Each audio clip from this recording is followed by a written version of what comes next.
निगम के बजट पर हम चर्चा कर रहे हैं कि आखिर अब बजट पेश होने वाला है। मुन्नी देवी की जो टीम है उसके द्वारा तैयारी की जा रही है। हमारे साथ पूर्व पार्षद हैं आशुतोष जी, और अभी इनकी मां भी पार्षद हैं। तो आशुतोष जी, आप तो बहुत अनुभव रहा है, आप बहुत अंदर से आप जानते हैं दरभंगा नगर निगम को। क्या ये जो बजट होता है उसका प्रारूप क्या होता है, किस आधार पर तय होता है बजट? देखिए, कहने को बजट का प्रारूप तैयार होता है शहर की भूखंडीय स्थिति, भौगोलिक दिशा और विकास के स्वरूप को लेकर के, लेकिन उस पर कोई काम नहीं होता है। बजट तो पारित कराया जाता है। हमें नहीं लगता है कि जो बजट पारित होता है उसका अच्छा सा पालन होता है। यदि आप बजट के नाम पर लाखों करोड़ों रुपया आप सैंक्शन करते हैं, लेकिन आज एक कल्वर्ट टूटा रहता है तो आपके पास राशि नहीं होता है, गाड़ी टूटी रहती है आपके पास राशि नहीं होता है, लाइट खराब है उसकी राशि नहीं होती है। आखिर वो बजट में जो आप अंश करते हैं, आप प्रस्ताव लाते हैं, तो वो राशि जाती कहाँ है? यदि आप हम माननीय जनता को हम या कोई भी आदमी ये आप बताते हैं कि इतने करोड़ों का लाभ का बजट पास हुआ, तो वो जो डिफरेंसेस मनी है वो आज तक कहाँ गया? सिर्फ करोड़ों के नाम पर ये सिर्फ अंश बना लेना, उसमें दर्शा देना कि इतने करोड़ का राशि खर्च इसमें होगा, इतने करोड़ का राशि खर्च होगा। वास्तविक स्थिति ये है कि निगम, हमको नहीं लगता है कि जब से आज तक बजट बना और उसका 1% पैसा भी उसने आज तक विकास के नाम पर उसने काम। यदि राज्य सरकार हमें ना दे, हम राज्य सरकार का शुक्रगुजार हैं कि वो राशि देती है तो यहाँ का काम होता है, ठीक है। आज तक निगम ने अपने पैसों का जो भी होल्डिंग टैक्स वसूली किया या अन्य स्रोतों से आमदनी होती है उसका उपयोग सही ढंग से किया। अच्छा, बजट में प्राथमिकता क्या होता है? क्या कर्मचारी या फिर वहाँ का सैलरी, मानदेय, या वहाँ की सुविधा को लेकर या जनता की सुविधा को लेकर के क्या होता है? बिल्कुल, नगर निगम का जो बजट बनता है वो सारे इंफ्रास्ट्रक्चर, वहाँ के कर्मचारियों को देख करके, नगर निगम के भौगोलिक क्षेत्र के विकास को देख करके, और जितनी भी सुविधाएं होती हैं उसको देख करके बजट अपने स्रोतों से, अपने आमदनी से, राज्य सरकार को छांट दे, अपने आमदनी से जो है अपने बजट को प्रारूप को लाती है सरकार, और उसकी बजट नगर निगम लाती है, लेकिन उसका उपयोग नहीं होता है।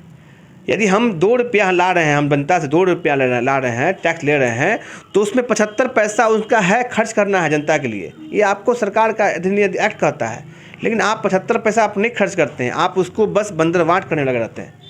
अच्छा, बंदरबाट किस आधार पर होता है? बहुत लोग कहते हैं कि बंदरबाट घपला का है। अभी पेट्रोल डीजल के नाम पर पेट्रोल डीजल बंद कर दिया था, अभी जो पेट्रोल पंप है, लेकिन फिर बाद में नगर आयुक्त कर दिया। तो ये घपला बंदरबाट कहाँ से होता है? बिल्कुल, हम आपके माध्यम से, आपके चैनल के नाम में भैया हम कुछ आपको थैंक्स करते हैं कि आपने इस प्रश्न को रखा। देखिए, बारीकी जांच की आवश्यकता है। बहुत गाड़ी बंद है, बहुत रजिस्ट्रेशन बंद है, गाड़ी का रजिस्ट्रेशन है, उस पर गाड़ी का तेल का आवंटन होता है। कई बार इसको लेकर के चर्चाएं हुई, जांच हुआ, जांच में पकड़ा। डीजल घोटाला भी आना बाकी है, वो भी है चैनल में, वो भी इसका उजागर होगा ही होगा। बहुत बड़ा खेल है तेल का खेल है। गाड़ी चलती नहीं है, 1 घंटा चलती है और गाड़ी रख जाती है और बाकी का तेल ख़त्म हो जाता है। ऐसे बहुत सारे तेल का घोटाला हुआ, लेकिन आज तक सही ढंग से जांच होने की आवश्यकता है, ठीक है। हम तो कई बार निगरानी से भी हम करते हैं कि आके जांच कर लो। बंदरबाट होता है, वहाँ पे आप उपयोग नहीं कर रहे हैं। जनता के लिए आप निकाला गाड़ी, आप वहाँ जा रहा है, लेकिन आपके तक गाड़ी आप तक नहीं पहुँचती। आप रिक्वेस्ट करते रहते हैं, लेकिन वहाँ बैठे हुए कुछ मठाधीश जो हैं वो निगम को बर्बाद करके रखे हुए हैं। इसका साक्ष्य प्रमाण भी है कि इस बार लेकिन मठाधीशों का भंडा फूटा और एक घोटाला उजागर हुआ, जिसकी को जनता ने या सरकार ने उसको देखा। अच्छा आशुतोष जी, इस बार क्या अपेक्षा करते हैं, क्या होना चाहिए? आप बहुत दिन से नगर निगम में हैं और शहर की समस्या को देखते हैं, तो क्या होना चाहिए इस बजट में? प्रावधान क्या होना चाहिए? किस चीज़ को प्राथमिकता देनी चाहिए? हम चूँकि अभी स्टैंडिंग कमेटी के माध्यम से बजट का पास होना है, ठीक है, हम उनको भी और बजट बोर्ड में ही पारित होना रहता है। हम दोनों को कहेंगे, क्योंकि स्टैंडिंग जाएगा तो उसकी संपुष्टि बोर्ड में होगी, या बोर्ड के माननीय पार्षदों के द्वारा उसको संपुष्टि नहीं किया जाएगा तो वो बजट पास नहीं माना जाता है, ठीक है। लेकिन हम स्टैंडिंग कमेटी के जितने भी सदस्य हैं उनसे हम आग्रह करेंगे कि फर्जी बजट को ना पारित होने दें। यदि कुछ भी करना चाहते हैं इस नगर निगम के लिए, तो अक्षर से उसको देखिए और हर अंश को अक्षर से बताइए कि युक्त राशि इसमें खर्चा हो रहा है, तो वो अंश दिखाइए। ये बस साइन से, मोहर से और बस एक बैठक में हज़ारों रुपया का, लाखों रुपया का नाश्ता कर लेने से बजट पास नहीं होता है।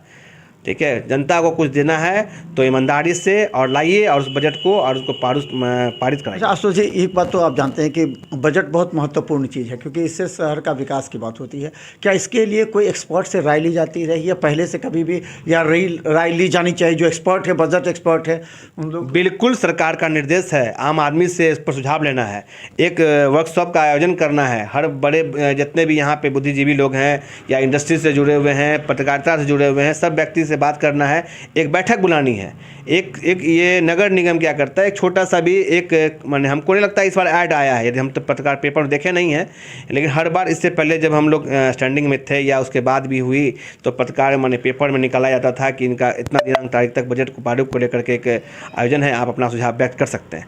लेकिन हमको नहीं लगता, एक छोटा सा नगर निगम एक देखे थे चिपका दिया गया है, लेकिन हम आम आदमी तक इसका संदेश नहीं पहुंचा।